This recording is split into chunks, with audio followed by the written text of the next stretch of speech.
Was having a beer in the living room one evening while watching a football game. His 5-year-old son, Rob, was playing with Legos on the floor. "Hey, Dad, bet I can make one of these Legos disappear," Rob told his dad. Mike was only half paying attention to his son since his favorite team was playing. "Uh-huh," Mike absent-mindedly answered. "Ta-da! I made it disappear," Rob said proudly. Mike asked his son what his secret was. "A magician never tells," Rob said while tapping his nose. Mike shrugged his shoulders. "Guess, Daddy, guess," Rob encouraged. Mike first guessed the Lego was in his son's pocket. He was wrong. Then Mike guessed that the Lego was in his son's sock. That too was a wrong guess. Mike gave up. "It's in my nose, Dad," Rob proudly declared. Mike spit out his beer and rushed to look up his son's nose. He couldn't see anything up there. He went to the kitchen junk drawer and took out a small flashlight. Mike looked up his son's nose again. He still couldn't see the bright yellow Lego piece. "Are you sure it's up there?" Mike asked his son. Rob nodded. "Does it hurt?" Mike asked. Rob shook his head. Mike didn't want to stick anything up his son's nose to try and take out the mini toy brick. He was scared. He would push the Lego up higher and hurt his son. "I guess we have to go to the hospital," Mike told his son. Rob looked scared. It was a short drive to the hospital emergency room. Mike felt like the most negligent dad in the world when he told the triage nurse the reason for the visit. "My son has a Lego stuck up his left nostril," Mike said in a low voice. Hannah was worried about the plants in her garden. Her state recently declared a drought, and her plants were showing that they missed the rain. Her plants were all dead or dying. Their leaves were brown and dry. Even the small patch of grass in front of her house was drying up because of the lack of rain and the overall shortage of water. Hannah didn't want to give up on her garden. She loved spending time in her yard. She loved working with her hands in the dirt. She loved watering the plants and watching, week by week, her hard work pay off. From a small seed in the soil, she grew flowers and herbs. This season, though, was a bust. She began to do some research on the internet on drought-resistant plants, which are plants that would do all right in full sun and without regular water. It turned out there were quite a few plants that were drought-resistant. Through her internet search, Hannah even found a website for a place that was selling native plants, which were grown naturally from her climate. Hannah laughed at the name, though. It was called a nursery. Hannah always thought a nursery was a bedroom for a newborn baby or a very young child, not a place to buy plants. The more she thought about it, though, the more it made sense. Going to a nursery was like going to get a baby, except, in this case, the baby was a plant she would bring home. Hannah drove 30 minutes to get to the nursery, which had a whole section of drought-resistant plants. She walked up and down the outdoor aisles, carefully considering her options. Then she stopped in front of a small seedling that was just flowering. "I found my baby," she thought. Catherine loved Facebook. With Facebook, she could keep in contact with her family, no matter how far away they were. She could see photographs of her cousins and read status updates from her aunts and uncles. With Facebook, she could keep her relatives up to date on what she was doing. With a few taps on the keyboard and hitting the send button, she could tell a dozen or more people about her new job. She could also send pictures so that they wouldn't worry that she wasn't eating enough or was unhealthy. Another thing Catherine loved about Facebook was that she didn't have to think about time zones when updating family. Whenever she called her parents or other relatives, she always had to think about the time difference so that she wouldn't wake someone up or call when she knew they were at church. Facebook was so convenient. Another thing happened when Catherine joined Facebook, though. Some people she went to high school with started to add her as a friend. At first, this didn't bother her.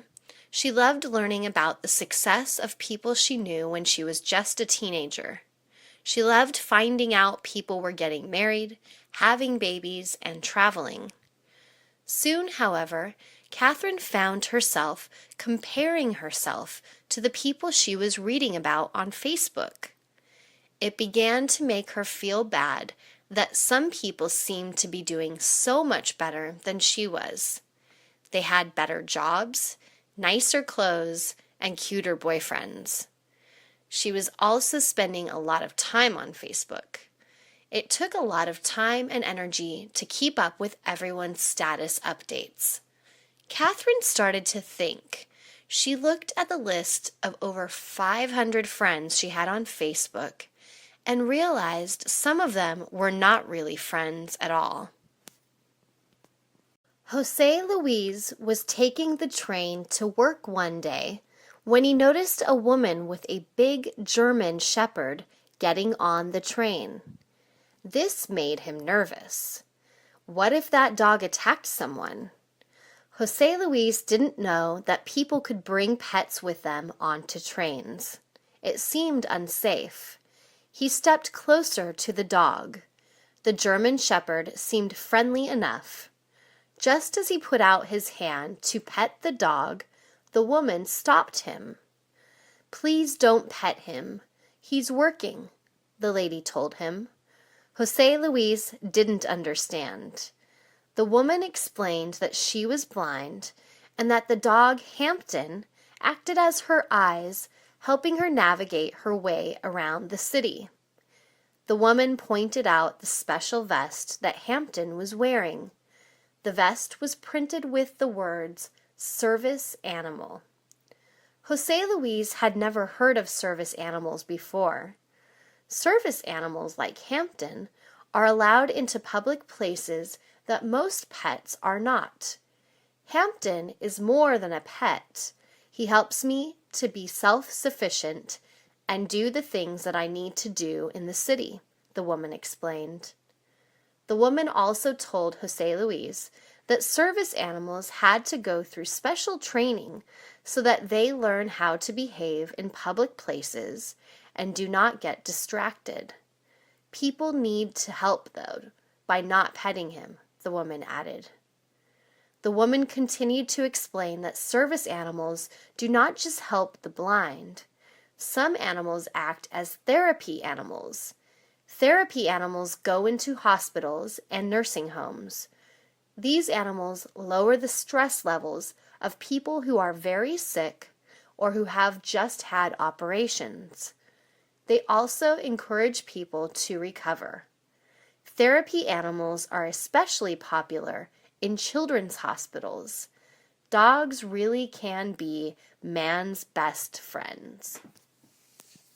Michelle was tired after a long day at work. She just wanted to get home, order a pizza for dinner, and go to bed. As she sat on the train home, she closed her eyes. Suddenly, she heard music. It was a harmonica playing a sad song. It sounded like a blues song. She opened her eyes to look where the sound was coming from. Was it from someone's iPod with the volume up loud? The sound was coming from a man leaning against the subway doors, playing a harmonica. When he finished playing the song, he walked up and down the aisles with a cup in his hand, asking for tips. Michelle didn't feel like this was fair. While the music wasn't unpleasant, it's not like she had a choice.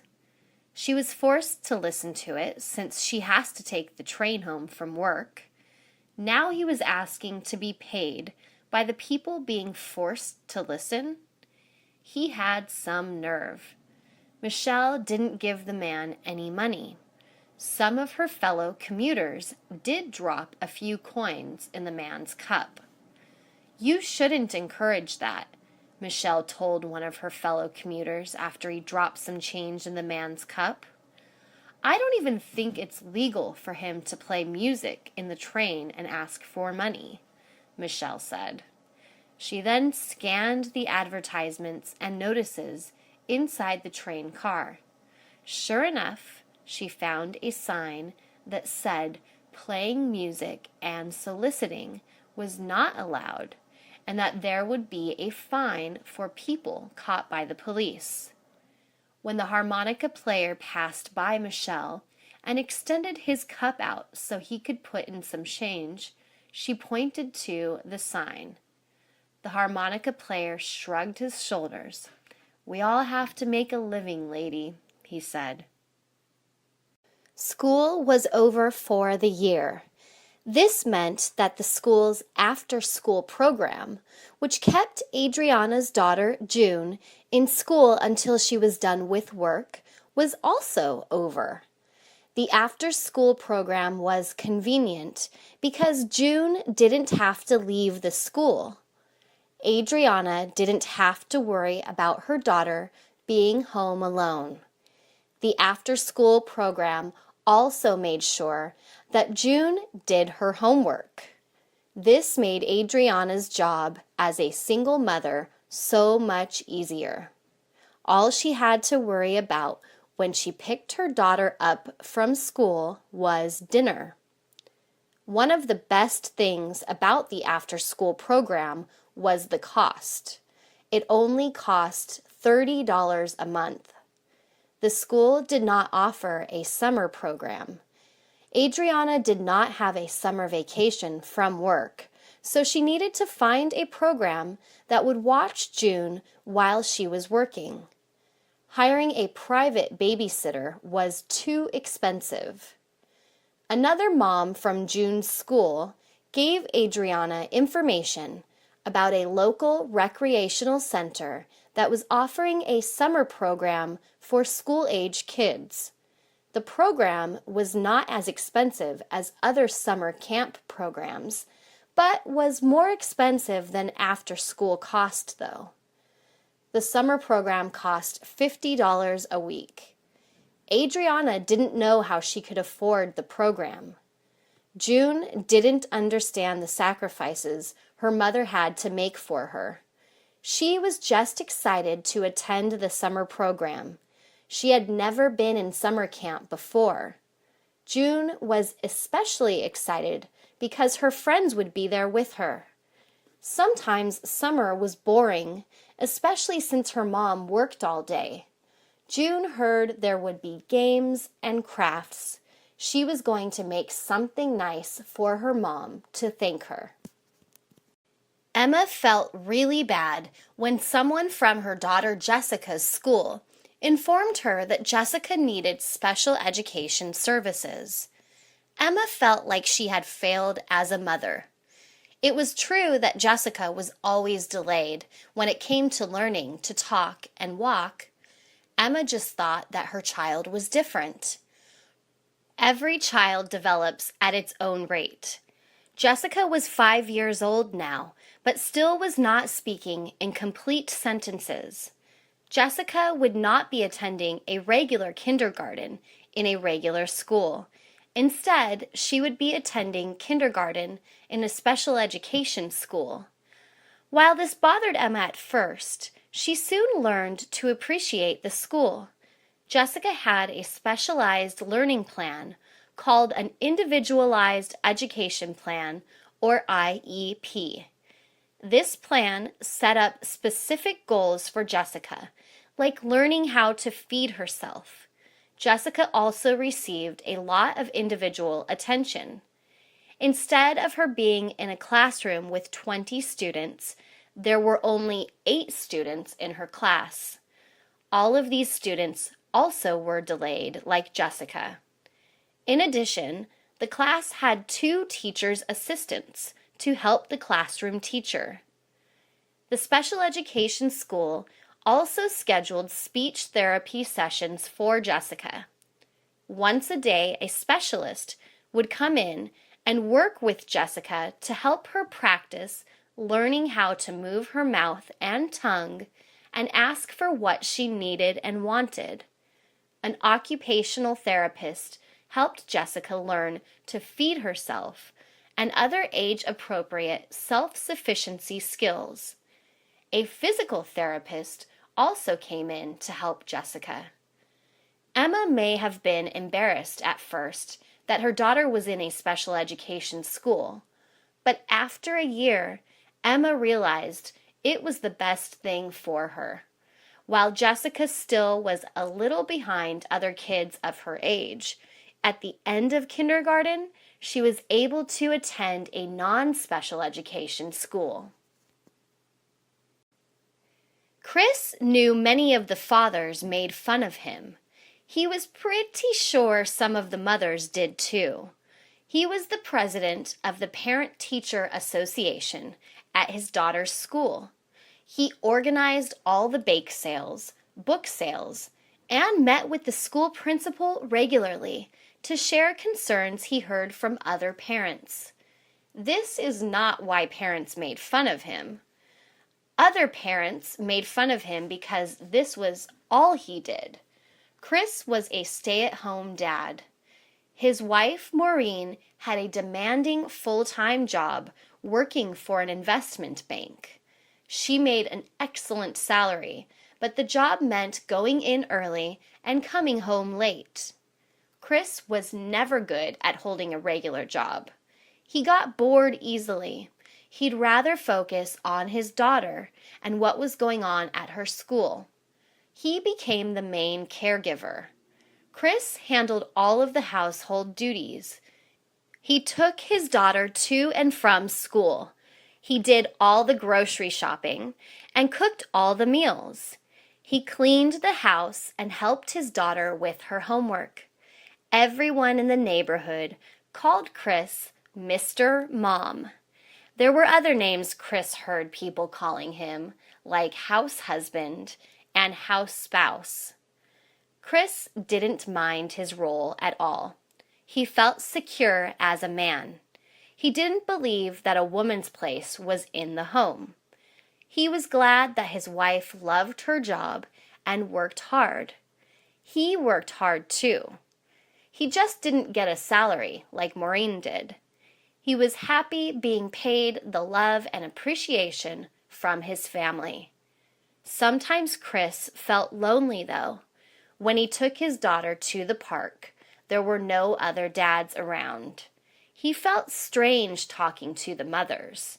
He didn't want them to think he was hitting on them or trying to pick them up. December is truly a special time. People start putting up their Christmas decorations and lights outside their homes. Christmas is wonderful because family members from far away come to visit. We eat, drink, and talk about how our lives are going. One of my favorite things to do when my family comes over to visit is go for a ride in my dad's car and see all the houses with their Christmas lights on. Last year, my dad told us that he had seen a neighborhood with the whole block filled with houses with lights. We decided to go see them. The whole family crammed into 2 cars. We drove for about 40 minutes. When we got there, our faces lit up with joy at the sight of all the lights. My cousins decided that they wanted to walk outside and watch the lights. We all got out and started walking, but when it was time to go back home, we didn't notice that my youngest brother was not in the car. He had separated from the family, and went to see a house all the way at the end. No one noticed, and we left him there for an hour. He knocked on the house that he went to see and told the people that lived there what had happened. He knew my cell phone number, and so he called me. We were about to arrive at my house when I got the call.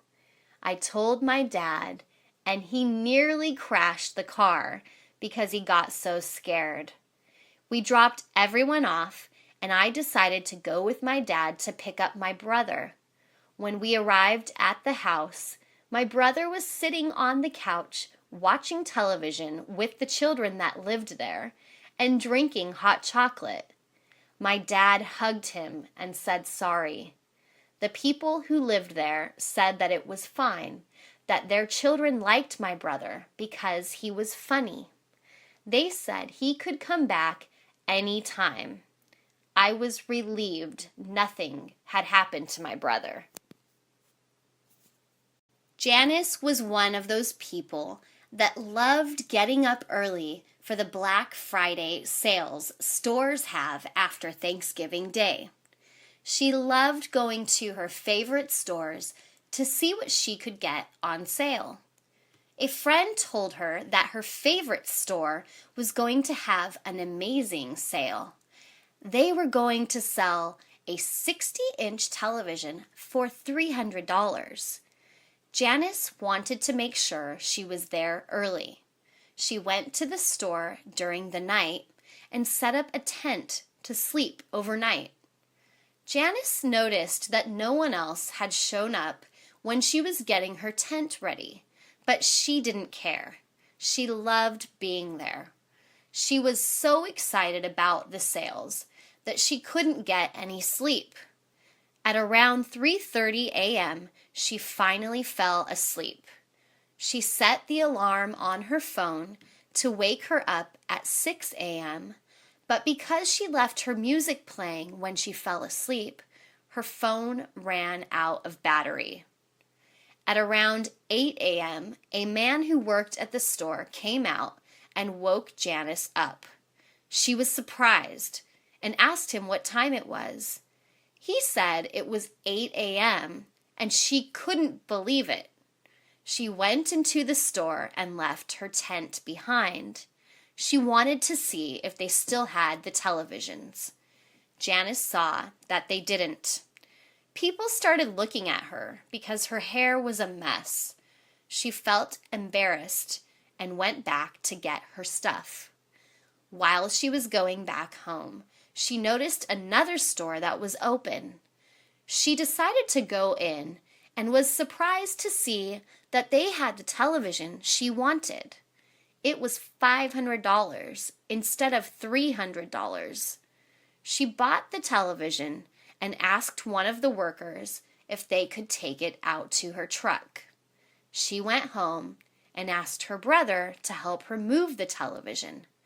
Once she got the television into her home, she climbed into bed and fell asleep. Adrian loves to collect vinyl records. He got his first record from his grandpa. It was a record of Louis Armstrong. His grandpa even gave him a record player to play his records. The only thing Adrian didn't like was that he lived in a small town, so there weren't any stores that sold records. His brother told him to try looking on Craigslist. Adrian looked on Craigslist for people who were selling records of his favorite bands. He had to look for sellers in the nearest city and found one. His brother went into the city every week. Adrian asked his brother if he could go with him next time. His brother said yes.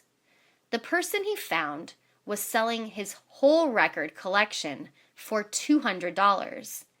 Adrian was excited and took out the money he had been saving. Adrian's brother told him he had read about bad stuff happening to people over Craigslist.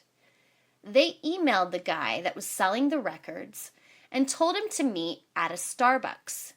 When Adrian and his brother got there, they saw the guy outside of the Starbucks drinking a coffee. He had a box of records with him. The guy told him that it actually wasn't his collection. It belonged to his brother who had passed away.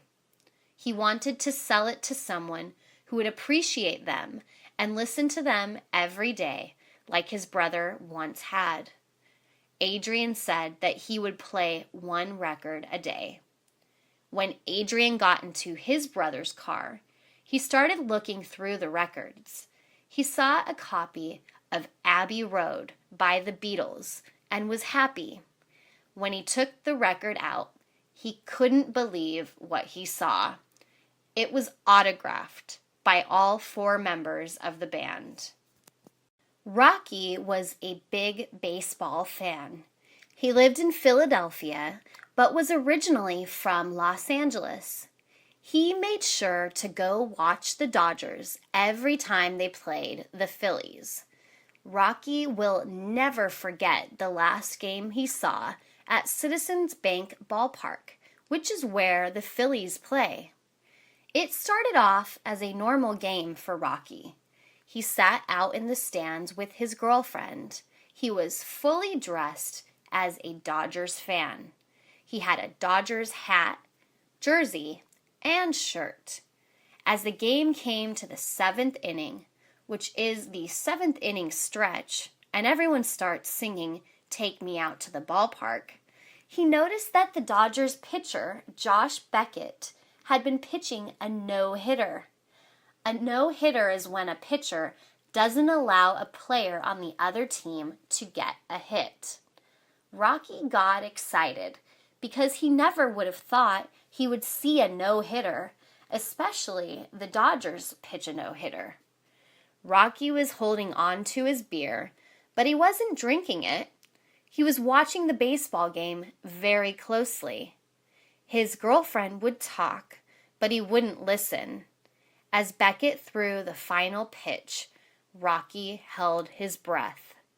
He saw that it was a strike and jumped out of his chair.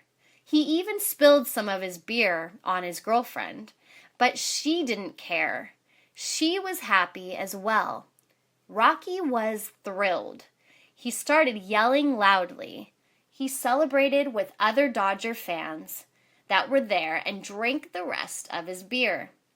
When he got home, Rocky turned on the television. He put the highlights of the game on ESPN and saw that he had come out on television.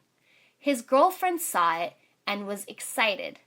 It was the best ending to the best baseball game he had ever been to. Age doesn't matter when it comes to helping out the needy. Shane is a 9-year-old boy that loves to help out. During a school field trip, Shane's class went to visit a warehouse where people donate food and clothes for the homeless. Shane was inspired by the workers he saw there. When he got home, he told his mom all about his field trip. Shane told his mom that he wanted to go help out. A week later, Shane's mom told him the good news. They were going to help out at a local kitchen that gave food to the homeless. Shane got excited. He got his coat and shoes. As Shane and his mom were getting to the local kitchen, Shane saw how all the homeless people were living. He saw the tents in the street and how some people didn't even have shoes. He got sad and told his mom that he was going to make sure everyone had shoes, food, and blankets. When they got inside, the manager of the kitchen thanked Shane and his mom for coming down to help. They started serving food to the homeless, and everyone that passed by thanked Shane for coming down to help. Shane felt safe and started talking to the homeless people. He told them that he wanted to help them. When they finished, Shane didn't want to leave, but they had to. Shane told his mom that he wanted to do more. During school, Shane asked his teacher to let him say something to the class. He told them about what he had seen. He asked his friends and his teacher if they had any clothes they didn't wear anymore, so that he could donate them. His friends brought some clothes the next day, but his teacher did something better. She brought her friend, who was a reporter, and ran a story on Shane about how much he wanted to help out the homeless. Thousands of people donated clothes and food. Shane and his mother couldn't believe it. It has always been a dream of mine to visit New York. My parents always talked about going to New York, but we never went. I loved a lot of things about New York, but one thing that I really wanted to see was the Statue of Liberty. My parents aren't from the United States, but I was born here. They saw the Statue of Liberty as something more, not just as something people wanted to go see and take pictures of. My parents never saw the Statue of Liberty because we lived in Texas. They crossed the border and longed to see the Statue of Liberty with their own eyes, but never got the chance. I decided that I was going to fulfill their dream. I finally saved enough money for a plane ticket and went to stay with a friend that I had met at home, but now in New York. We talked over the internet, and she told me that if I ever got the chance to go to New York, I could stay with her. I called her the day I got my plane ticket. "Guess who's going to New York?" I said. She started yelling and saying that it was going to be a lot of fun. I told her that my first stop had to be the Statue of Liberty. She told me that she couldn't wait. When I got out of the plane, I couldn't believe how cold it was. I got my luggage and met my friend outside of the airport. I hugged her and we got a taxi to take us to her home.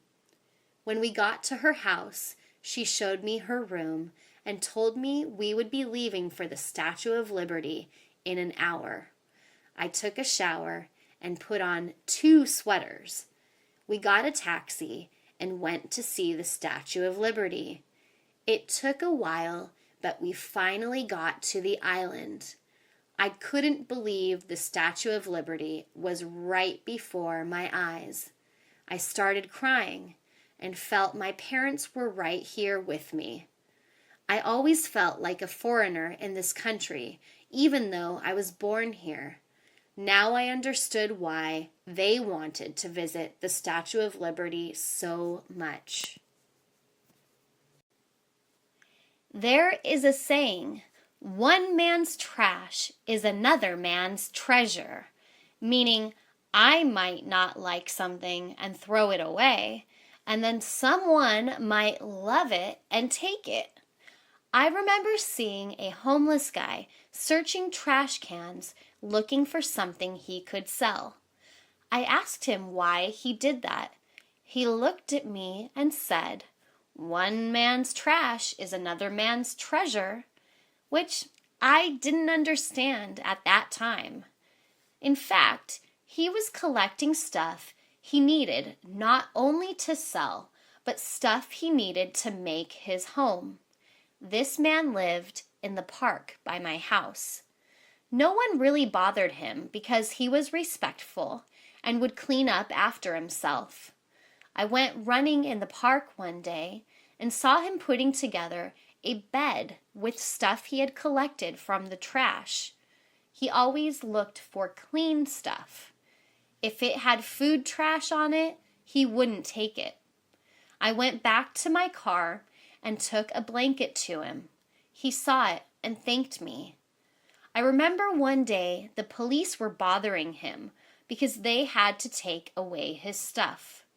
The members of the neighborhood went to the police and told them that he wasn't hurting anybody by being there. The homeless man looked at everyone and thanked them, but told the police to take his home away if they had to. "I know you guys are just doing your job. Go ahead," he said. When the police heard him say that, they decided to leave him alone. He has been there for a couple of years now. He has even started planting a garden outside by the football field. People often go and give him food and other items he might need. He has made trash into his treasure. Carl was just 15 when he was charged with arson. He snuck into his high school with a friend and lit the auditorium curtains on fire. They thought they would have gotten away with it, but the store across the street from the school had a camera that saw Carl and his friend come out of the school. The police caught Carl and his friend while they were eating at a restaurant that was next to the high school. They were taken to jail. Carl admitted to burning down the auditorium and got sentenced to 10 years in prison. His friend got the same. The judge asked them why they did it, and Carl said, "Because we were bored and we didn't like the school." News reporters were at the school. They wanted to talk to the parents, who were at the school talking to the police and the principal. Carl's father came out first and was on his way to the police station when a news reporter asked him about the situation. He said, "My son just lost his childhood and he will never get that back." Carl was never a bad child, but he started acting up when he got to high school. His mom couldn't believe what he had done. People make mistakes, and Carl's mistake is going to cost him a lot. The principal said that the school will be working hard to get the auditorium rebuilt, but it will take a couple of years. The school says that it will cost $1 million to rebuild the auditorium. According to his parents, Carl said that he wishes he could take it all back and that it was a stupid mistake. My mom was pregnant with her second child. I was happy because I was going to be a big brother. My dad and mom told me that it was going to be a boy. I was excited because that meant I could boss him around and tell him to do my chores. She told all her friends that she was having a boy. Her friends all gave her their extra boy clothes that their sons had used, and my mom loved it. My dad was busy working on the crib for the baby. He painted it blue and put a blanket with race cars inside.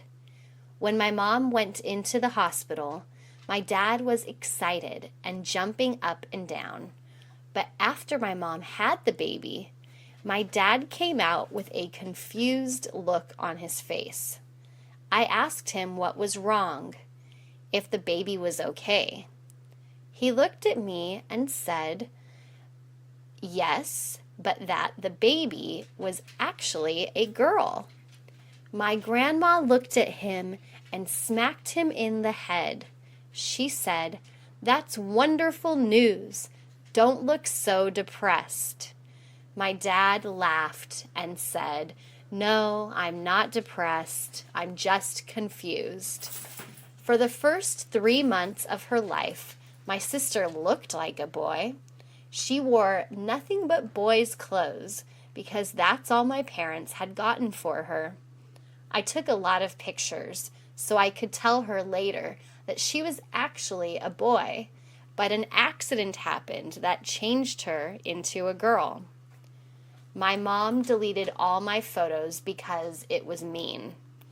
I'll never forget the look on my dad's face when he came out of the delivery room. He looked like he was trying to solve a big math problem in his head. It was like he was trying to count from 1 to 1,000,000. Luckily, my grandma slapped it out of him. Gabriel loved working as a waiter. He loved going to work during holidays like Christmas, Thanksgiving, and Easter. When there was work during holidays, it usually meant there would be a big tip in his check. He was very friendly with the people, and everyone liked working with him. The restaurant where he worked was doing a special brunch for Easter this year. Gabriel's boss, Jackie, called him to see if he could work. Gabriel said yes. When Gabriel showed up, he saw a giant Easter bunny walking around the restaurant. He started chuckling to himself. He had always wanted to wear a costume and walk around talking to people. As people started showing up, he noticed that the Easter bunny wasn't coming out to greet people. Gabriel had a job to do, though. He started cleaning the tables he was assigned. When he finished, he went to take his break. While he was eating, Jackie went up to Gabriel and said, "I think we need you to take over as the Easter bunny. Would you be willing to do that?" Gabriel said of course, because he didn't want to let down the boss, but also because he secretly wanted to do it. As he walked out fully dressed like the Easter bunny, he saw children lining up to take pictures with him. He walked over and took pictures with everyone that was in line. There was a little train for the children outside in the garden. After he took the pictures, he decided to go on the train and ride it with the children. The children were asking him if he was the real Easter bunny and if he had been to Disneyland. Gabriel nodded his head. After he got off the train, he walked around the restaurant and started dancing in the restaurant. People started to applaud as they ate. It was the first time Gabriel ever dressed up as the Easter bunny, but he loved every second of it. Karen and Jack had been trying to have a child for many years with no success. All that changed one day when they received the greatest gift in the world. That day, nearly 1 year ago, they had a healthy baby girl. They named her Julie, and it was the happiest day of their lives. Karen loves to dress Julie up in pretty pastel colors, complete with bows and ribbons. Karen thinks she's the most beautiful girl in the world. The other day, the small family went shopping, and all of a sudden, Karen let out a loud scream. "Oh my God!" Jack ran over, thinking something had gone wrong. "What's the matter?" he asked. "Nothing," she answered. "Look at this adorable outfit. It's perfect for little Julie," she said. Jack got a little upset about this. He was running toward Karen, thinking she had fallen or that something had happened to Julie. But all that had happened is that she found a pretty blue dress for their baby girl. Shopping malls in the United States are all over the country. Some are very large, but most of them have anywhere between 50 to 100 shops each. They are places people go to eat and shop, or go to see a movie, or just hang out with friends. American teenagers love these places, especially in Los Angeles when it gets very warm. The kids go there to cool off. It was no surprise Karen wanted to go there to buy little Julie her dress. If shoppers don't find what they are looking for in one shop, there's always another one close by at a shopping mall. Karen kept talking about how perfect the outfit she found was, and that she absolutely had to find the right shoes to go with it. Of course, she did find those shoes, and that made her very happy, and Jack too. Julie is going to look so pretty in her new outfit. This is how Josh met his girlfriend. He was 12 years old and in the 7th grade. He had known Diana since she was a little girl, but he was shy and never talked to her. She was very pretty, and Josh was afraid to say anything to her because he thought she wouldn't like him. Josh had no self-confidence when he was a kid. He finally got the courage to talk to her one April day. The school was right on a busy street, so a crossing guard helped students cross to the other side. The guard carried a sign over his head that said, "Stop," so that cars would not hit anyone. The rule was that no one could cross the street without the guard, so everyone always waited. One day, Josh got to the corner and the crossing guard was gone, so he decided to cross the street alone. That's when he heard, "Hey, you're not supposed to cross the street alone." It was the crossing guard. Josh didn't see him because the guard was behind a bush tying his shoes. Josh was so scared. From that day on, he decided to go all the way around the block to avoid seeing the guard. He knew the guard would report him to the school. What happened next was something he could not believe.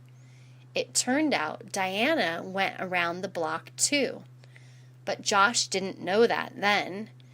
He accidentally ran into her one day, and they started to talk. One thing led to another, and soon Josh was looking forward to going home the long way. They started walking together, and Josh discovered Diana was just as shy as he was. They walked and talked every day and began liking each other. Soon they began telling everyone that they were boyfriend and girlfriend. This just shows how something good could come from something bad. One of the best games children play in America is hide and seek. You didn't need anything to play, and you could play for hours without getting bored. Another great thing about hide and seek is that anyone could play. Boys, girls, young, and old. Hide and seek was great. All you needed was a little imagination and a sense of adventure. The way the game is played is simple. I remember the first time I played. I came up to some of my brother's friends who were playing in the neighborhood. "Hey, what are you guys playing?" I asked. "We are playing hide and seek," said Robert, my brother's best friend. "Can I play?" I asked, even though I didn't really know the rules. After a while, the boys let me play. The object of the game is to hide from one of the players. This person closes his eyes and counts to 10 out loud to start the game. While he or she is counting, the rest of the kids run to find a hiding place. Hiding places can be anywhere, behind cars or in the bushes, just about anywhere. It was Robert's turn. When he had counted to 10, he yelled, "Ready or not, here I come." Whoever is the first person found becomes it, and it's their turn to count. I thought I had the best hiding place ever. I was in the bushes near my house. I could see through the leaves everything Robert was doing. And I knew he was getting close to finding David, another one of my friends. I was overjoyed that I wasn't going to be the first one found. I had proven myself to everybody who said I was too young to play. when all of a sudden a mouse ran over my foot. I jumped and screamed out of the bushes and was the first one found. The next thing I knew, I was counting out loud and trying to find my friends.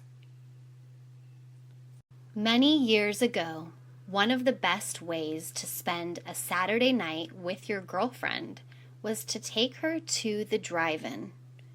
Drive-in theaters were first opened in Southern California because of the car culture that exists here. People could go see a movie in the comfort and privacy of their own car. I remember the first time I went to a drive-in. I was 18 years old and was dating my future wife, Caroline. We went on a double date with my best friend, Alfred, and his girl, Jeannie. The drive-in we visited that night was called the Starlight. It was close to home, and it had the best sound system of all the drive-ins. It also had a huge screen. We went to see Forrest Gump that night, mainly because Carol wanted to see it. I heard it is a great movie, she said. I really didn't know anything about the movie, but I did want to see something. Forrest Gump was indeed one of the best movies ever made. It had everything: humor, drama, tragedy, and triumph. It is a great film. Watching it that night under the stars with Carol on my arm was the greatest night. I tell you, babe, I was wrong about this movie. I really liked it, I said. She just smiled and gave me a hug. Alfred and Jeannie were busy kissing in the back seat, which is another advantage of going to a drive-in. Those old drive-ins were around for decades, but soon after Forrest Gump came out, many of them started closing. They closed because of the new multiplex theaters popping up all over the country. People had a choice of many films to watch at those theaters, and soon the drive-in was gone. In Los Angeles, there is only one remaining drive-in I know of, the Vineland. There might be more, but I don't know where. It is sad to see them go, but the memories are still with me. Hello, Dolly is one of the classic American plays. It was first shown in New York City in 1964 and won 10 Tony Awards. The Tony Awards are live theater's version of the Oscars. When I was in high school, our theater department decided to put on our version of Hello, Dolly, and I just had to get involved. I wasn't an actor, but I was hoping there was something I could do, so I went to the director and asked him if he needed help. To my surprise, he said yes. The director's name was Michael Thomas. I almost screamed in delight when he said I could be a part of the play. "Oh my God," I said. "I would love to be a stagehand. Are you kidding me?" A stagehand is someone who moves all the props and background in between acts. It is precision work that takes coordination between several people. I loved working in the wings, which is what the backstage is called in theater lingo. The stage manager is the person who runs the backstage during a play, and the job carries a lot of responsibility. My first stage manager was a cool guy who liked me a lot, so I got the best assignments. "Hey, George, how would you like to man the lighting?" he asked, and I jumped at the opportunity. "You bet, boss," I responded. That was how I got put in charge of the lighting for one of the best plays ever written. Even though this was just a high school production, we played to packed houses almost every night we were on. I did such a great job that when the theater department decided to put on West Side Story the next semester, they asked me if I wanted to join the team. It was such an honor to be selected. So, of course, my answer was yes. One of the greatest American traditions is the game of baseball. Living in Los Angeles has given me the chance to watch one of the oldest baseball teams in the history of the game, the Dodgers. The team came into existence in New York City in the 1880s when they were known by several names. Until 1956, the Dodgers played in Brooklyn, New York. But in 1957, the team moved west to Los Angeles, and it has played there ever since. I recently asked my wife, Josie, if she wanted to go to a game one night, and of course, she said yes. Why wouldn't I want to go? The weather is great and the stadium is beautiful. Besides, I think we need a break in our routine, she said.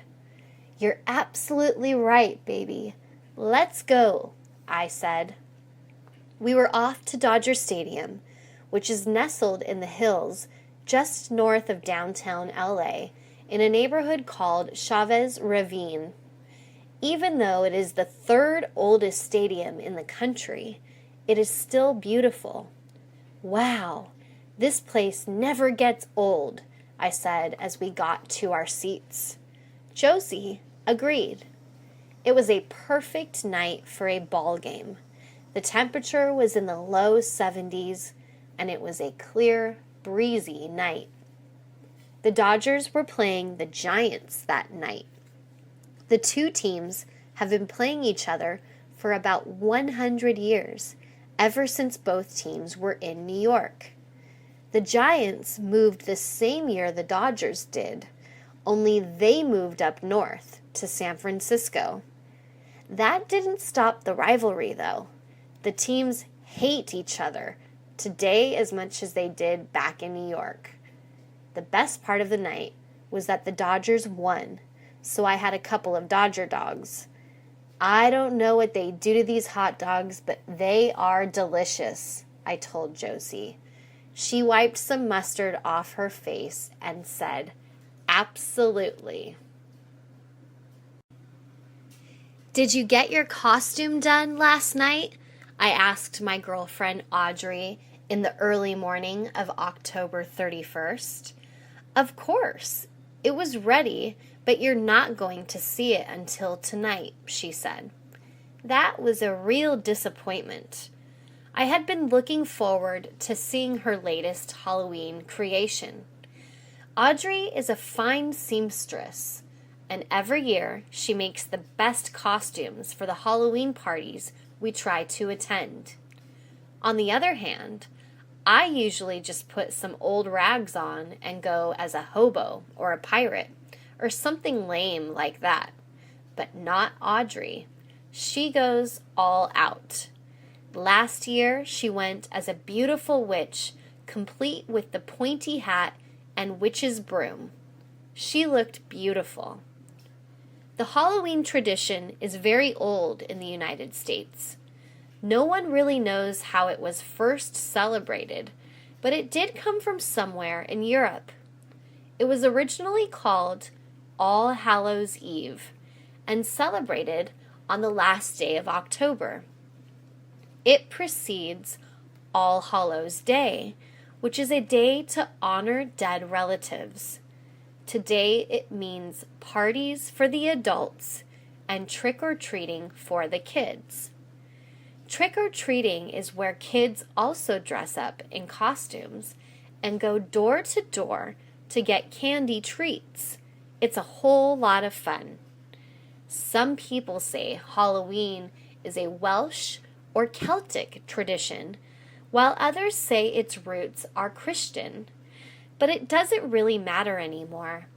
We just like to get dressed up like fools, go to parties, and eat lots of candy. Audrey finally showed up at my door. She was strikingly beautiful. She was dressed as a fairy princess and was glowing in her white gown. "You look amazing," I told her. She just laughed and said, "I know," and tapped me with her wand. When I was 13 years old, I loved playing the drums. I guess banging on the drums gave me an emotional outlet for a very troubled time in my youth. When you're 13, everything seems to come at you from all directions. The drums helped me cope with being a teenager. One day, I called my friend Rudy on the phone. Rudy loved playing around with his guitar. Neither one of us had ever taken music lessons, but we loved our instruments. "Hey, Rudy, why don't you come over? We can play for a while," I suggested. "No problem, man. If it's okay with you, I'll bring my cousin Bobby with me. He plays the bass guitar." I told him that would be great, and waited for them to arrive. Bobby didn't just play bass, he jammed at it. "You really rock on that bass, Bobby," I told him. He said he had been playing for years and wanted to form a band. We all looked at each other, and it hit us like a bolt of lightning. "We can do this," Rudy and I said at the same time. "All we need is a vocalist," I said, to which Bobby chirped, "I can do that too." That was the beginning of the best rock and roll band ever, the Coke Bottles. Of course that was an exaggeration, but it turned out we were pretty good for a bunch of novices. The three of us began meeting at my place every week to practice playing together and to bounce song ideas off each other.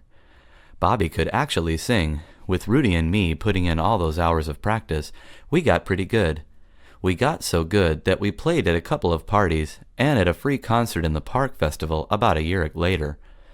That was as far as we got, though. Rudy joined the Army the following year.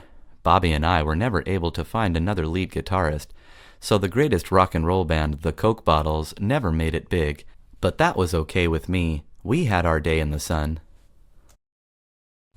2 years ago, I graduated from high school. My father, mother, and sisters all came to see me walk up the stage to receive my diploma. Most of my extended family was there too, including my aunts and uncles, and some of my best friends. To my surprise, my friend Eddie, who graduated from the same school the year before, came up to congratulate me as soon as the ceremony was over. "Hey, feels great, doesn't it?" said Eddie. "It sure does," I responded excitedly. Eddie was like a big brother to me. He joined the Navy after graduation. Now that I was out of high school, he came back specifically to talk to me about my plans. I had no idea he was coming because he wanted it to be a surprise, and it sure was. "Okay, now that you're out of high school, what are you going to do with your life?" he asked. To tell the truth, I didn't have a clue. Most of my classmates knew exactly where they wanted to go to college, or if they were going to join the military. Some of them were like me, clueless. No one had ever been interested enough in me to try to give me some guidance except Eddie. He told me about college and that I should consider going to a community college since I hadn't applied to a 4-year university. I was very interested, but confused. "You never went to college, Eddie. How did you know it's the right thing to do?" I asked. Eddie just smiled and said he just knew and that I needed to trust him on this one. Since I trusted him like a brother, I took his advice and enrolled in a community college. It's been quite an experience, I must admit. Eddie was right. I will be transferring to UCLA next semester, and things are looking up for me. I owe it all to my big brother, Eddie. Living in Southern California has its advantages. One of those advantages is living so near the mighty Pacific Ocean. It is the largest ocean in the world, big, blue, and beautiful. One of my favorite pastimes when I was growing up was taking a long drive up Pacific Coast Highway. It is a beautiful drive, winding lazily in and out of sight of the sea, and going up hills and down coastal valleys. For first-time cruisers, it could be breathtaking. One lazy Saturday, I was a bit bored, so I called my girlfriend, who was studying for her English test on the coming Monday, to see if she wanted to go for a ride. "Hey, Sheila, want to go for a cruise?" She hemmed and hawed for a while before finally agreeing to go with me. "Where are we going?" she asked, but I wanted it to be a surprise. She had been hitting the books pretty hard lately because of her upcoming midterm exams. I figured she needed a break, and so did I. We started driving. Soon we were going through the Santa Monica Tunnel. This tunnel is especially nice. When you enter it, you have no clue what is waiting on the other end. As soon as the exit comes into view, the ocean, in all its glory, appears right before your eyes. Sheila was instantly delighted. She turned to me after a while and said, "Thanks, baby, I really needed this." I said, "Me too, babe." We talked for what seemed like hours. After that, we went up and down, left and right, with the ocean as our companion. We ended up in Santa Barbara, a coastal town about 140 miles north of Los Angeles. It was getting late, so we decided to stay for the night. Santa Barbara is a college town, so it's pretty easy to find affordable rooms to spend the night. That was one of the best nights of my young life. Mary was a girl with long brown hair and pretty eyes. Every evening she would take her dog out for a walk. Mary's dog was a beagle. She had named him Buddy because he was so friendly to everyone he met. Buddy never barked or bit anyone when Mary took him out on walks. Buddy did not even flinch at the sight of cats and other dogs. He truly was a buddy to all. One night, as Mary was walking Buddy, something unexpected occurred. For the first time in his life, Buddy became aggravated. "What's the matter, Buddy?" Mary asked. Buddy replied only in barks, as if he was trying to communicate back. All of a sudden, the wind grew still and the air became cold. Mary decided to turn around and head back home. But before she could, a raspy voice called out her name. Mary right away turned around and yelled, "Who's there?" Buddy had stopped barking. A boy stepped forward from the shadows and slowly revealed his identity. "Tom, is that you?" Mary asked the timid boy, who was now in plain sight. Tom was looking down at the floor with his hands in his pockets. "What are you doing, Tom? Have you been following me?" Mary asked, slightly confused. Tom stood there embarrassed and slowly started talking. "I'm sorry I snuck up on you. I didn't mean to frighten you," Tom first said. Mary could tell that Tom was nervous. She also knew of the feelings Tom had for her. "It's not safe for someone like you to be walking at night all alone," Tom said. "I'm not alone. I have Buddy," Mary replied. "You should have somebody accompanying you and Buddy on nights like these," said Tom. "Would you like to tag along, Tom?" Mary asked. Tom was too struck to answer. He had been waiting for this moment to happen.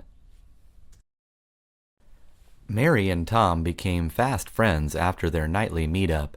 Every night at 7 o'clock, Tom would pick up Mary at her house and the two would walk Buddy around the neighborhood for about an hour. Mary no longer walked Buddy alone at night, and Tom no longer followed Mary. One night, as they were walking, Buddy, Mary, and Tom decided to grab a bite to eat because they were hungry. "Where do you want to eat?" Tom asked Mary. "Let's go to Pizza Mountain," she replied.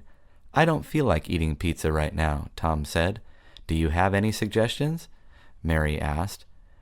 "How about going back to my house? I'll cook our own food," Tom said. Mary thought this was a great idea. The two headed back to the street where they lived and thought about what to cook on the way. When they arrived, they had decided on making hamburgers. Mary wrote down a list of ingredients that they were going to need to make hamburgers. Tom went to the refrigerator and took out all the ingredients that he had. "Where are the buns?" Mary asked when she saw they were missing. "I'll run to the market and get some hamburger buns," Tom said. By the time Tom came back from the market, Mary had prepared the food. All they needed to do now was put the food between the buns. Mary and Tom were about to take their first bites into their burgers when Buddy came in through the door, wagging his tail and salivating. "I think he wants a burger," Tom said. Mary rose from her seat and made a burger for Buddy. Buddy ate the burger in one bite as soon as Mary handed it to him. In a small town in California, there lived a boy by the name of Desmond Walker. Desmond lived with his mom and dad in a 3-bedroom house. Desmond was 10 years old and had an active imagination. His mother had her hands full watching over Desmond. That boy of hers would get in all sorts of trouble. "Always safety first, Desmond," is what she always repeated to her son. Desmond and his mother went out grocery shopping one Friday evening. The supermarket's parking lot was jam-packed with cars that Friday evening. "Stick close to me, Desmond," said his mom as they entered the supermarket. Desmond's mom asked him to fetch a shopping cart. He grabbed a shopping cart and started heading back to where his mom was. Desmond then hopped on the shopping cart and raced away at top speed. "That's not too smart, Desmond," said a voice in Desmond's head. Desmond stopped and began pushing the cart like before. He remembered what his mom always said to him, always safety first. After Desmond handed the cart to his mother, the two headed towards the dairy section to grab some milk. "Desmond, stay close to me," Desmond's mom said. The supermarket was bustling with shoppers. Desmond stood close to his mother as they treaded carefully through the hordes of people. Then, in an instant, Desmond thought of running away and hiding from his mom as a trick. Just as he was about to do so, Desmond heard the voice again. "That's not a good idea, Desmond," the voice said. Desmond had remembered his mom's golden rule. Always safety first. "You've been such a good boy today," Desmond's mom said to Desmond. Desmond said thank you and was treated to ice cream as a reward. Eddie loved to play the guitar. His favorite kind of music to play and listen to was rock and roll. Eddie had been playing the guitar since the age of 13. He had an older brother who also played the guitar. It was his older brother who first taught him how to play the guitar. Eddie, now 17 years old, aspired to be a famous musician one day. He knew he could not do this by himself, so he set out on a talent search for someone to play alongside with him. One day, Eddie met another guitar player named Jake. Jake was around the same age as Eddie. Both Eddie and Jake shared a similar taste in music. When Eddie asked Jake if he would like to form a band, Jake said yes. "What's the name of our band?" Jake asked. Eddie had not thought of a name for the group yet. "I'm open to any suggestions you might have," Eddie said to Jake. The next day, Jake thought of a perfect name. Eddie liked the name as soon as he heard it. From then on, the name of Eddie and Jake's band was Jet Sam. Eddie and Jake started learning how to play songs on their guitars together. Although they both listened to a variety of rock groups, they focused primarily on learning the songs of their favorite ensemble, the Beatles. Almost everybody loved the Beatles. Learning to sing and play their songs seemed like the best thing to do. After learning a handful of songs, Eddie and Jake both felt ready to perform in front of an audience. Eddie and Jake got their acoustic guitars and performed at an open mic night at a local community center. The audience roared with tremendous applause after Jet Sam's set ended. Eddie and Jake bowed and thanked the audience for coming. Learning another language is a difficult task, but not impossible. Andrew knew the challenge that lied ahead, but was determined to achieve his goal of learning Spanish. Andrew wanted to learn Spanish because his girlfriend's family was from Guatemala. Andrew had already learned some basic words. Yes in Spanish was sí, and no was no, and thank you was gracias. It was just a matter of time before he became fluent and began talking to his girlfriend's relatives. Andrew had been receiving lessons from his next-door neighbor, José. José was fluent in both Spanish and English. He was born in Mexico and immigrated to the United States at the age of 10. José was happy to teach Andrew Spanish. Andrew insisted on paying José for the lessons, even though José had offered to do it for free. After a few months, Andrew was able to communicate well enough to hold a simple conversation. Andrew decided to test his Spanish by introducing himself in Spanish to his girlfriend. "Hola, mi nombre es Andrew," Andrew said with a smile on his face. He had said in perfect Spanish, "Hello, my name is Andrew." His girlfriend was impressed at his Spanish as they shared a conversation about the weather. José's lessons had paid off. Andrew realized that if he wished to keep progressing in learning Spanish, the best thing to do was enroll in a Spanish course at the community college. That's exactly what he did the following day. Andrew asked some of his friends if they would like to learn Spanish with him at the community college. "No, thank you," most of them said. Andrew's friends thought it would be too hard to learn Spanish. Little did his friends know that Spanish wasn't that hard to learn. Andrew had learned this firsthand. It's never too late to learn. Emily Johnson had turned 30 when she decided to go back to college to finish her degree. 10 years had passed since she last attended East Los Angeles College.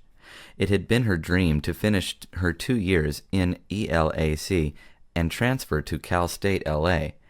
Emily was not able to finish because she started working. Even though Emily found a good job, she still had the urge to complete her education. After all, what kind of example would she be setting for her daughters by not receiving her degree? Emily wanted her children to succeed by going to college and getting a better career than she had. Emily was aware of the difficulties of going to school while working and taking care of 2 daughters. She braced herself and accepted the challenge.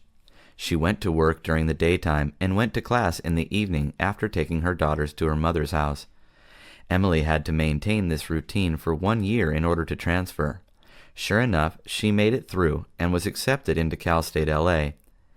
Emily's time at the university was slightly more grueling compared to community college. She had been studying sociology. The same challenges presented themselves again. Emily had only completed her general education classes at community college, and now the focus was in her subject of interest. Emily passed all her classes with flying colors in a span of 2 years. It took all of her dedication and willpower to finish her education. Emily received her bachelor's degree in sociology. Her daughters would look up to their mother in the years to come and realize that it's never too late to go back to school. "When are you going to get a haircut?" Johnny's relatives would ask whenever they saw him. Johnny's reply was always the same: "When pigs start to fly." Although Johnny was aware that his relatives thought he was funny, he was also aware of their concern regarding his shoulder-length hair. Johnny's hair was black and wavy. He began growing it after high school. 2 years had passed since then, and Johnny had no intention of cutting it any time soon. Johnny loved his long hair and took good care of it. Every day he would wash it and brush it 50 times. Johnny felt so cool with his long hair. It made him look like a rock star. While in high school, Johnny always had short hair. Although it did not look unappealing, he was not too fond of his short hair and desired to grow it out one day. He made a promise to himself to do so after graduation. Johnny had gone through with his promise. Johnny's hair received plenty of attention. As he walked down the street, he often heard "Nice hair, kid," from strangers. "Thank you very much," Johnny would reply, feeling flattered. Once Johnny passed a group of girls who giggled and looked at him. "I like your hair," one of them said to Johnny as he walked away.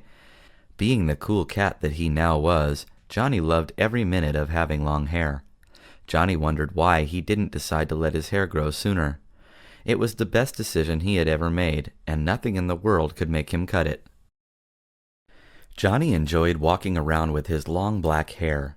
He also enjoyed the attention strangers and friends would give him. Strolling down the street was never the same after he started doing it with long hair. Johnny never wanted to cut his hair short ever again. He could think of no good reason to do so. This would all change with one conversation on a Saturday morning while having breakfast with his parents. It seemed like any other regular Saturday morning at Johnny's house. Mom was cooking pancakes, Dad was reading the newspaper, Johnny was waiting, sitting at the table drinking some orange juice. "Johnny, it is time for you to get a job," Johnny's dad said all of a sudden, without any warning. Johnny nearly spit out his orange juice after hearing his dad's startling remark. "What?" Johnny said after gulping. "There comes a time in every boy's life when he must finally cut his hair and get a job," Johnny's dad told him. "But Dad," Johnny said, trying to reason. "No buts," Johnny's dad snapped. That afternoon, Johnny's parents took him to a barber shop to get a haircut. He tried his best to hold back his tears on the way to the barber shop. Johnny reluctantly sat down on the barber's chair, wearing a frown on his face. "Why the long face?" asked the barber. "He doesn't want to get a haircut," Johnny's mom replied. "It's just hair. It'll grow back one day," the barber said, trying to cheer him up. The following week, Johnny was hired at McDonald's. He had neat, short hair. Tony was really excited to see his friend Kevin. They had been friends since elementary school all the way through high school. When they started college, they both headed their separate ways. Tony wanted to study electrical engineering, and Kevin wanted to become a doctor. Their career choices led them into different directions, but their friendship was still intact. Tony and Kevin had been very close friends in elementary school. They started their friendship while doing a small painting assignment. When Kevin noticed Tony painting a really nice rocket, Kevin complimented him on it, and the two started talking about their interests in other things. What really kept them together at that moment was when Tony acknowledged Kevin's reaction when Tony accidentally dropped his set of paints on the classroom floor. Tony was embarrassed and terrified, but Kevin wasn't hesitant to help him out by cleaning it up. Growing up, Tony and Kevin shared similar interests. When they were in elementary school, they both shared a dream of becoming astronauts and flying in spaceships to discover unknown galaxies and unknown life forms. In middle school, they both shared the dream of becoming famous basketball players. Then, in high school, they both had the urge to become famous rock stars.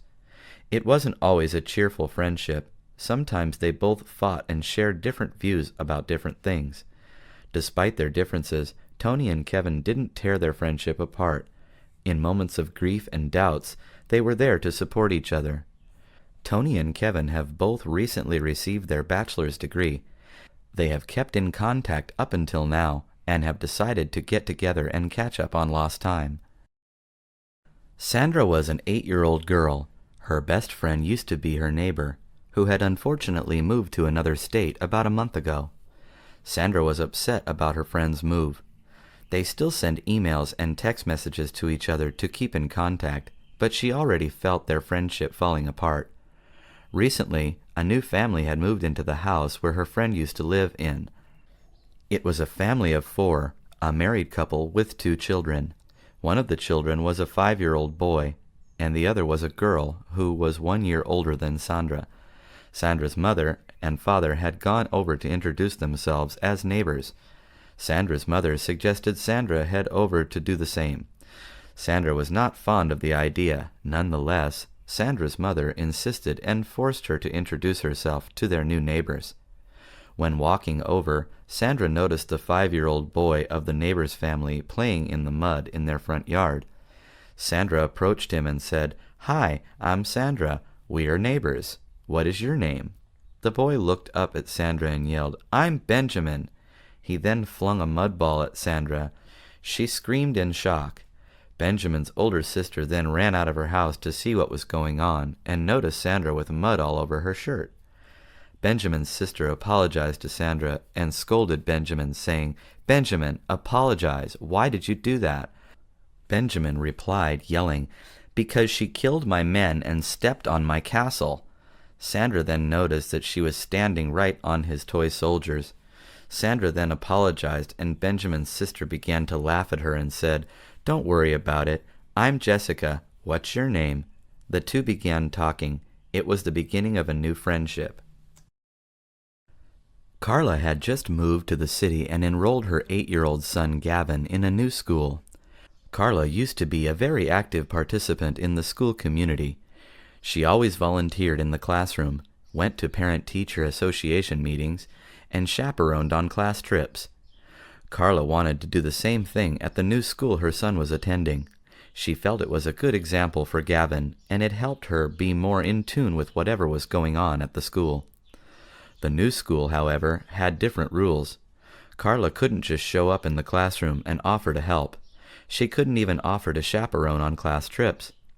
District regulations required her to be fingerprinted. The school district would then run a background check on Carla based on the fingerprints. The school district had very strict rules about allowing people with criminal convictions to volunteer in the school. While it didn't cost Carla anything to get fingerprinted, the fingerprinting office had very limited hours. She also couldn't just walk in when it was convenient for her. She had to make an appointment. The fingerprinting office was also located very far from where Carla lived. She would have to take 2 buses to get there. Carla also had to get a tuberculosis test. The TB test was easy. It was just a little prick on her lower arm, but this required another separate appointment at a separate location. The test didn't cost Carla anything, but again, the office where she had to go was far. Carla understood that the school district wants children to be safe and healthy, but she also felt they were making it hard for parents. Anthony wanted to get cable television for the new apartment he rented with his wife and children. He especially was interested in seeing channels from his home country. He called the local cable company to sign up. There were many options for Anthony to choose from. The basic service was the least expensive, but it didn't include any of the channels from his country. So Anthony signed up for a package that included channels from his country.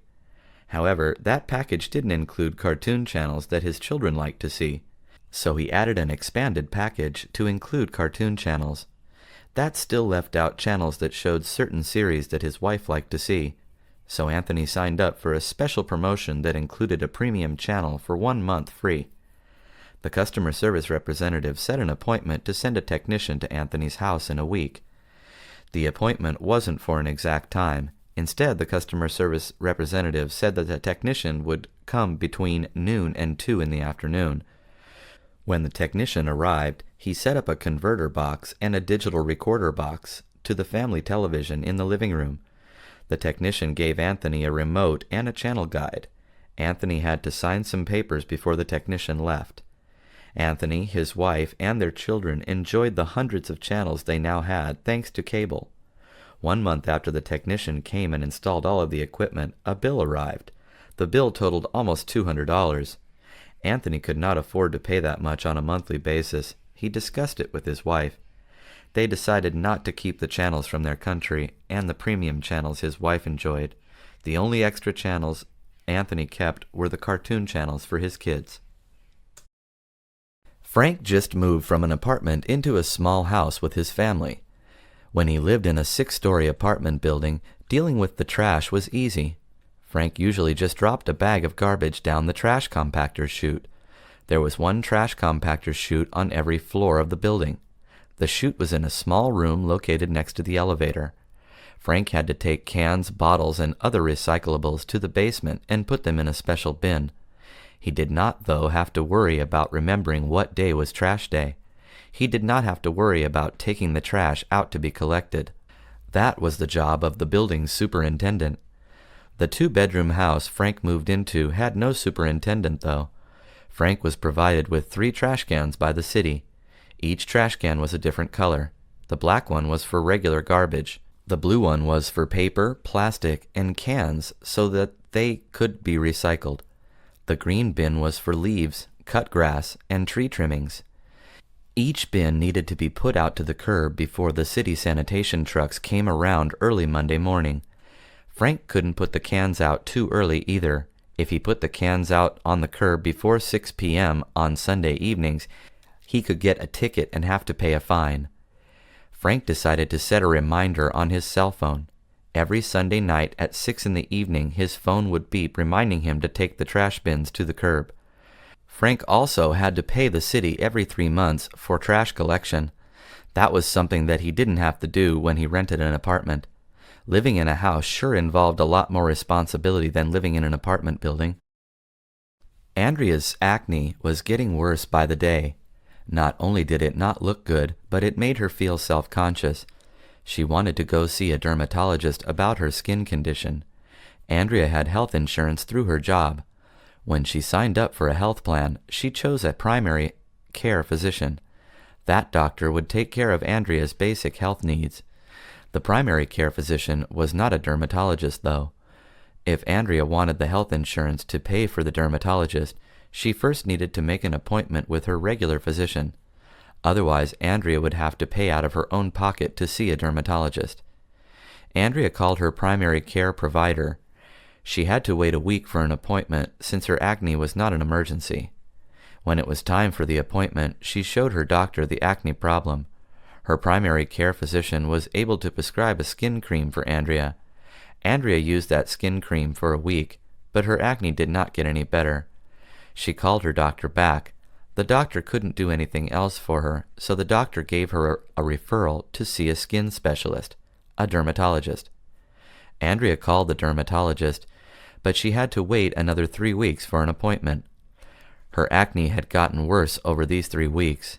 When she finally saw the dermatologist, she ran a number of blood tests and allergy tests. The dermatologist told Andrea that the acne was actually an allergic reaction to fried foods. Andrea thought it was a lot of trouble to finally find out what was wrong. She was happy, though, that she knew All she had to do was not eat fried food, which was not good for her waistline or her skin. It was almost 5 p.m. on Friday afternoon. Ed was working. His coworker Jack popped his head inside Ed's cubicle. "Are you coming to happy hour?" Jack asked. Ed had heard of Happy Meal, but he had never heard about happy hour. Ed asked Jack what happy hour was. Jack explained that happy hour was actually a few hours on weekday afternoons when people were leaving work and when bars had special prices on drinks and appetizers. Sometimes you pay for only one drink and they give you two. Other places have a special menu of food and drinks that is only good during certain hours. Ed thought that it really did sound like a good reason to be happy. However, Ed still had at least an hour's worth of work to do. Ed's coworkers encouraged him to come and have at least one drink with them. Ed finally decided to go with them to the nearby pub. However, Ed had more than one drink. He had had a few. He had so many drinks that his coworkers put him in a taxi home at the end of the night. On Saturday morning, Ed was not feeling happy at all. He had a horrible headache and felt sick to his stomach. His wife made him a special soup and gave him some medicine. When Ed returned to work on Monday morning, he felt much better physically. His coworkers, however, teased him about drinking so much on Friday. His boss wondered why Ed hadn't completed all the work he was supposed to finish on Friday. Ed certainly couldn't tell his boss that he left work early to go drink with his colleagues. Ed was called into his boss's office to explain. "I guess I was too happy," Ed said unhappily. One of the greatest moments in a young person's life is the day when he or she starts learning to drive. Learning to drive is a rite of passage. It is one of the steps young people take to develop into adulthood. This is a wondrous time full of excitement and expectations. One of the most attractive things about learning to drive is the freedom that comes from operating a vehicle. Once people are able to drive a vehicle, they can go anywhere in the city and beyond. In Southern California, the region was planned and built in a spread-out fashion with miles and miles of freeway access. A new driver no longer needs to rely on others to go somewhere. He or she is now free to go out on their own. When Michael Allen first learned to drive, he was so excited. He was 16 years old, which in California means he can get a driver's permit. After 6 months with a permit, he could have a license to drive. Michael had been pestering his father to teach him how to drive for months, and now came the big day. His father, Edward, was a big, strong man who insisted on teaching Michael on a standard transmission car. That meant Michael had to learn how to operate a clutch and gear shifter, which is not easy. The two began their lessons. Edward was a difficult taskmaster, and Michael was having great difficulty at first. "Let the clutch out slowly," Edward began yelling every time Michael didn't do it correctly. "Ease it through, you can do it," said Edward to his son. "I'm trying, Dad, I'm trying," said Michael. It was not pleasant at first, but soon Michael was driving up and down the block. He was very pleased, and so was his dad. Michael was now a driver. Spring finally arrived. This past winter was a long, cold, and snowy one. Gonzalo was ready to get outdoors and play some sports. However, since Gonzalo was new in town, he didn't have that many friends. He decided to try to get some of his co-workers together. In the company lunchroom, he put up a paper. The paper invited people to meet Gonzalo at a nearby park on Saturday for a game of football. Football was Gonzalo's favorite sport. He played it ever since he was a kid. On Saturday morning, Gonzalo was excited to go to the park with his new friends to play some football. He was a little worried that people wouldn't show up. Gonzalo walked to the park early. He wanted to be the first one there to meet everyone. He packed his cleats and a ball in a backpack. Gonzalo waited in an open field close to the entrance to the park. That way everyone could see him. He would also be preventing others from taking the space. Slowly but surely, Gonzalo's co-workers began coming into the park. Some of them even brought friends and family from outside of work. Gonzalo was certain they would have a great game. "I brought a ball," Gonzalo told one of his co-workers, Leo, who said that he had also brought a ball. Leo said he was a huge football fan, Sometimes Leo even held parties at his house to watch football. Both Leo and Gonzalo went to their backpacks to get their balls. That was when they realized there had been a miscommunication. Leo's ball was oblong and brown, while Gonzalo's ball was a round soccer ball. Gonzalo had forgotten that in the United States, football and soccer were different sports. Leo had forgotten that too. They compromised and played one game of soccer and one game of American football. Food trucks used to be somewhere fast to get meals for office workers in cities across the United States. The food used to be just average, certainly nothing to boast about. Food trucks were a matter of convenience and usually offered inexpensive meals. At lunchtime, in cities across the United States, workers lined up to order a sandwich and a canned soda. The meal rarely cost more than $5. They took their food and ate as they walked. Some workers would take their food back to their offices and eat in the company lunchroom or at their desks. Food trucks have come a long way. They are no longer thought of as just food on wheels. Now food trucks are considered a gourmet dining experience. There are food trucks selling cuisine from all over the world. There are Korean barbecue food trucks and food trucks that sell lobster rolls. There are even food trucks that specialize in desserts. These dessert food trucks sell more than just ice cream cones. They sell cakes and pies. There are even cupcake trucks. Food trucks have become so popular that many use social media to reach customers and create a fan base. Some food trucks use Twitter to let customers know what their menu is for the day. Other food trucks use Facebook to let customers know on what corner they will be parked. These clean food trucks with their gourmet food and large fan base are not a bargain anymore, though. Rarely can you get a meal from a food truck for less than $10. Some people think the price is worth the quality. Others just bring sandwiches from home.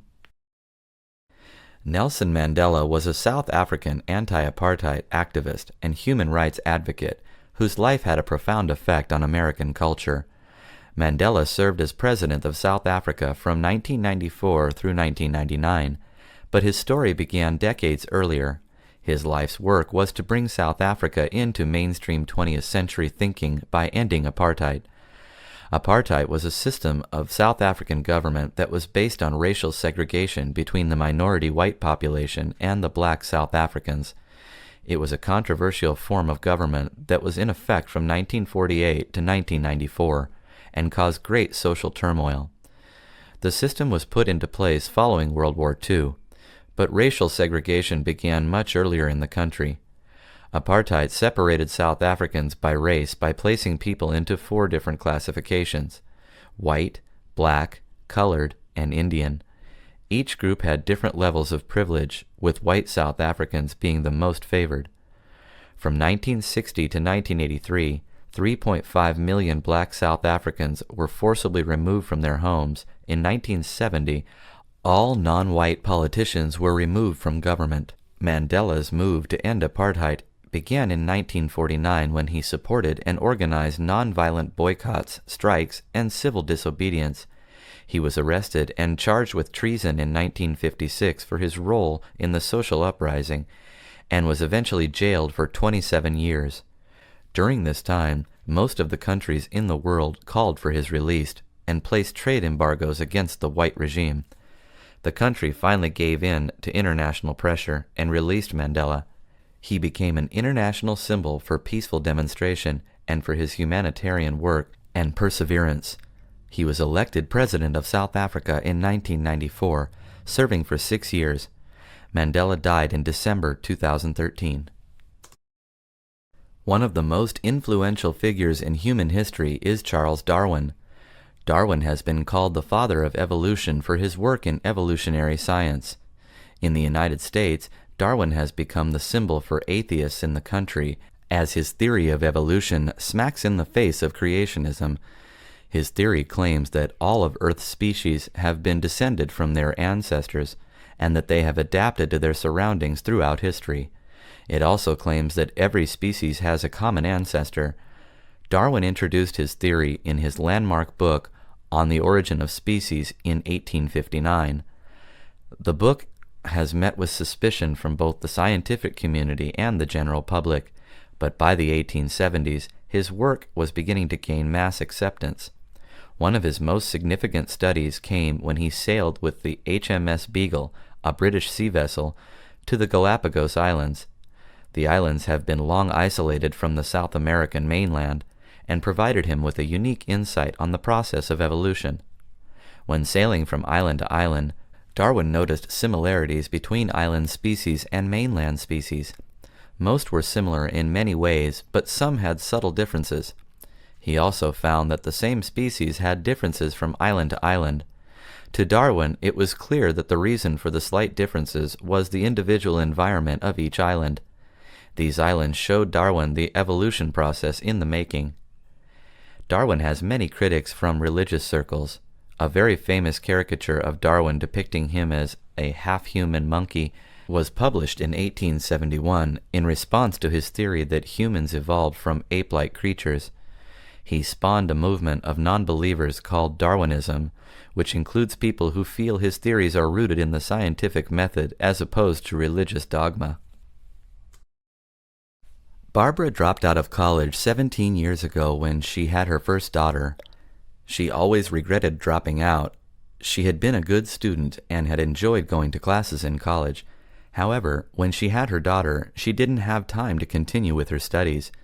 She needed to find a full-time job. Barbara also regretted dropping out of college because it was hard to find a good job without a college degree.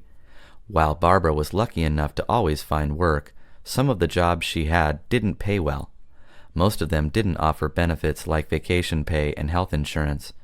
Barbara was sure that if she had a college degree, finding a better-paying job with benefits would be easier. Barbara's daughter was now a teenager. She was beginning to look at colleges. This inspired Barbara to go back to school herself. Barbara wanted to finally get her bachelor's degree. Since her daughter was in high school, Barbara had more time. She didn't have to constantly watch over her daughter. However, even as a teenager, Barbara's daughter still needed to eat and needed clothes, so going to college on a regular schedule was not an option for Barbara. Barbara went to the local community college to learn about her options. A college counselor told her that she could take online classes to finish her degree. Barbara was worried that these classes wouldn't give the same credit as a traditional college class would. The counselor told her the credits were the same, and online classes were good for non-traditional students like her. Barbara enrolled and became a student again. One of the world's greatest tragedies was the sinking of the luxury liner Titanic. Although it was a British ship, many Americans were on board during that terrible night of April 15, 1912. The ship was on its maiden voyage on that night when it struck an iceberg in the deep waters of the North Atlantic Ocean. The ship was en route to New York City from Southampton, UK, when it hit the iceberg, killing more than 1,500 of the 2,224 passengers. The ship was the largest ship ever built to that date, and it was thought to be unsinkable. The ship's passengers varied from some of the richest people in the world at the time to thousands of immigrant workers who were trying to find work in the United States. The Titanic was equipped with technology safety features like remote control watertight doors and watertight compartments, but it did not carry enough lifeboats for all passengers. Because of the immense size of the ship, it was thought to be unsinkable, a fact that contributed to a small number of lifeboats carried on the ship. Additionally, many of the lifeboats were not filled to capacity when they were launched, causing more loss of life. Most of those killed that night were men. The protocol followed by the ship's officers required women and children first when loading lifeboats. The accident was met by international shock and grief. Many of today's maritime rules were put into place because of this disaster. Only 705 passengers floating on lifeboats were saved that night. The ship broke into two parts before it went under. It remains more than a mile deep in the North Atlantic. The sinking of the Titanic has been documented in film and literature over the years.